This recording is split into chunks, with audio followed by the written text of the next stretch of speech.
Hello friends, home cook মঞ্চুতে আপনাদের সবাইকে অনেক অনেক স্বাগত। আজ আমার রেসিপিতে থাকছে মোচার ঘন্ট। আজ আমি এই মোচার ঘন্ট রেসিপিটি বানাবো সম্পূর্ণ নিরামিষ পদ্ধতিতে। তো এই নিরামিষ মোচার ঘন্টের রেসিপি আমি কিভাবে বানাচ্ছি এখন আপনাদের সাথে এটাই শেয়ার করছি। চলুন, এই রেসিপি খেতে হয় কিন্তু ভীষণই সুস্বাদু। তো এই রেসিপিটি বানানোর জন্য প্রথমে আমি মোচাটাকে খুব ভালোভাবে ঝিরিঝিরি করে কেটে নিয়েছি। এখন মোচাটাকে সেদ্ধ করব, তার জন্য একটা পাত্রে আমি মোচার কুচি করে দিয়ে দিয়েছি, তার উপর দিয়েছি কিছুটা নুন আর কিছুটা হলুদ গুঁড়ো। এবার পরিমাণ মতো জল দিয়ে আমি মোচাটাকে সেদ্ধ হতে দেব। তার জন্য এখন এটাকে আমি ঢাকা দিয়ে দেবো, একটু নাড়িয়ে নিচ্ছি হলুদ আর নুনটা যাতে সব কিছুর সাথে ভালোভাবে মিশে যায়। এখন এটাকে ঢাকা দিয়ে খুব ভালোভাবে আমি ফুটতে দেব, প্রায় 5 থেকে 6 মিনিটের জন্য এইভাবেই ভালোভাবে ফুটতে দেব এবং ভালোভাবে সেদ্ধ হতে দেব। তো 5 থেকে 6 মিনিট মতো পর ঢাকা খুলে নিয়েছি, আর এতক্ষণেও কিন্তু মোচাটা বেশ ভালোভাবেই সেদ্ধ হয়ে গেছে। এখন আমি মোচাটাকে একটা ছাঁকনিতে করে ছেঁকে নেব, এই জলটাকে একটু ফেলে দেব।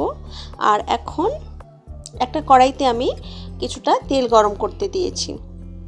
তেলটা ভালোভাবে গরম হয়ে যাওয়ার পর আমি তেলের মধ্যে দিয়ে দেব ফোড়ন হিসেবে আমি দিয়ে দেব এখানে শুকনো লঙ্কা, তেজপাতা আর কিছুটা গোটা জিরে। তো এই ফোড়নটা থেকে কিন্তু ভীষণ সুন্দর একটা গন্ধ বের হবে। তখন আমি এর মধ্যে দিয়ে দেব টুকরো করে কেটে রাখা আলু। সাধারণত ঘন্ট বা চচ্চড়িতে আমরা যেই সাইজে আলু কেটে থাকি, আমি সেরকম সাইজের আলুটা কেটে এখানে ভাজতে দিয়েছি। আলুটাকে এখন বেশ ভালোভাবে ভেজে নেব। বেশ কিছুক্ষণ এইভাবেই নেড়েচেড়ে আলুটাকে ভেজে নেওয়ার পর এখানে আমি দিয়ে দেব আলুর মতোই সাইজে টুকরো করে কেটে রাখা বেগুন।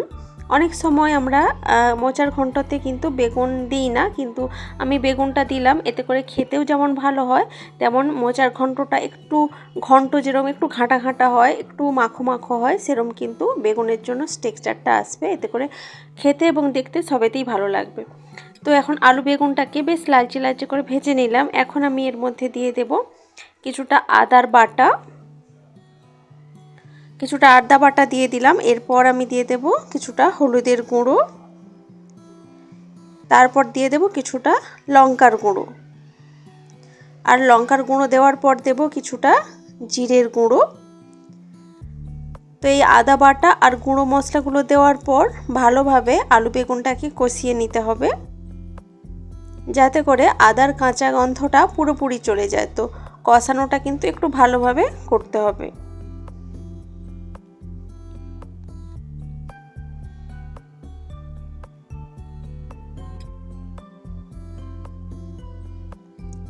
তো খুব ভালোভাবে কষিয়ে নিলাম। এরপর আমি দিয়ে দিলাম জল ঝরিয়ে রাখা সেদ্ধ করে রাখা মোচা, আর তার সাথে ভিজিয়ে রাখা এক মুঠো ছোলা। মোচার ঘন্টতে কিন্তু ছোলা দিলে খেতে ভীষণই সুস্বাদু হয়।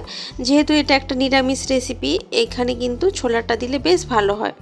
তো ছোলাটা আর মোচাটা দেওয়ার পর সব কিছু আবারও ভালোভাবে কষিয়ে নিচ্ছি। কিছুক্ষণ এইভাবেই কষিয়ে নেওয়ার পর এখানে আমি দিয়ে দেব পরিমাণ মতো জল সবজিগুলোকে সেদ্ধ করে নেওয়ার জন্য। তো মোচাটা তো আগে থেকেই সেদ্ধ আছে, আলু বেগুনটা সেদ্ধ হতে লাগবে, সেই জন্য একদম কিন্তু অল্প পরিমাণেই জলটা দিয়েছি। তো জলটা দিয়ে একটু নাড়াচাড়া করার পর এখন আমি এখানে দিয়ে দেব স্বাদ মতো নুন। মোচাটা যখন সেদ্ধ করেছিলাম তখন কিন্তু আমি নুন দিয়েই সেদ্ধ করেছিলাম, তো সেই বুঝে কিন্তু অল্প করেই আমি নুনটা দিলাম। তো নুনটা দিয়ে আবারও এখন এটাকে ভালোভাবে নাড়াচাড়া করে দেব। নাড়াচাড়া করে এখন এটাকে ঢাকা দিয়ে দেব, ভালোভাবে ফুটে ভালোভাবে সব কিছু সেদ্ধ হয়ে যায়, যাতে একদম সুসেদ্ধ হয়ে যায় সেই জন্য। তো ঢাকা দিয়ে রেখে দেব প্রায় 3 থেকে 4 মিনিট মতো পর্যন্ত। যেহেতু আলু বেগুনগুলো ছোটো ছোটো করেই কাটা আছে, খুব বেশি টাইম লাগবে না সেদ্ধ হতে। তো 3 থেকে 4 মিনিট মতো পর ঢাকা খুলে দিয়েছি। এখন দেখুন জলটা যেটা দিয়েছিলাম সেটা কিন্তু অনেকটাই শুকনো হয়ে গেছে, একদমই অল্প আছে, বাকি রান্নাটুকু হতে হতে কিন্তু ওই জলটাই শুকনো হয়ে যাবে। তো এখন ঢাকা খুলে সব কিছু একটু ভালোভাবে নাড়িয়ে দিলাম।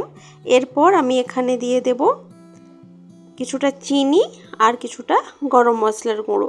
মোচার ঘন্ট যেহেতু নিরামিষ আমি বানাচ্ছি, তো একটু চিনি কিন্তু দিতেই লাগবে, আর নামানোর আগে একটু গরম মশলা ছড়িয়ে দিলে একদম ভীষণই সুন্দর একটা গন্ধ হয়, খেতেও বেশ ভালো লাগে। তো চিনি আর গরম মশলাটা দেওয়ার পর সব কিছু ভালোভাবে মিশিয়ে নিচ্ছি। তো সব কিছু ভালোভাবে মিশে গেলে আর জলটা শুকনো হয়ে গেলেই কিন্তু রেসিপিটা একদম রেডি হয়ে যাবে। আর আপনারা চাইলে তো একটু ঘি দিতেই পারেন, নামানোর আগে একটু ঘি দিলেও বেশ ভালো হয়। তো একটু এরকম ঘেঁটে দিলাম খুন্তির সাহায্যে, তো করে বেশ আলুগুলো বেগুনগুলো ঘাঁটা ঘাঁটা হয়ে যাবে, তো দেখতেও ভীষণ ভালো লাগবে আর খেতেও এতে করে ভালো লাগবে। তো দেখুন আমার মোচার ঘন্ট রেসিপি কিন্তু একদমই রেডি হয়ে গেছে। তো নিরামিষ দিনে এইরকম মোচার ঘন্ট ভীষণই ভালো লাগে খেতে। তো রেসিপিটি আপনাদের কেমন লেগেছে সেটা কিন্তু কমেন্ট করে অবশ্যই জানাবেন। ভালো লাগলে লাইক কমেন্ট শেয়ার করবেন এবং প্লিজ আমার চ্যানেলটি সাবস্ক্রাইব করে আমার পাশে থাকবেন। তো আজকের ভিডিওটা এ পর্যন্তই থাক। দেখা হচ্ছে অন্য কোনো দিন অন্য কোনো ভিডিওতে অন্য কোনো রেসিপির সাথে। তো আজকের মতো টাটা বাই বাই।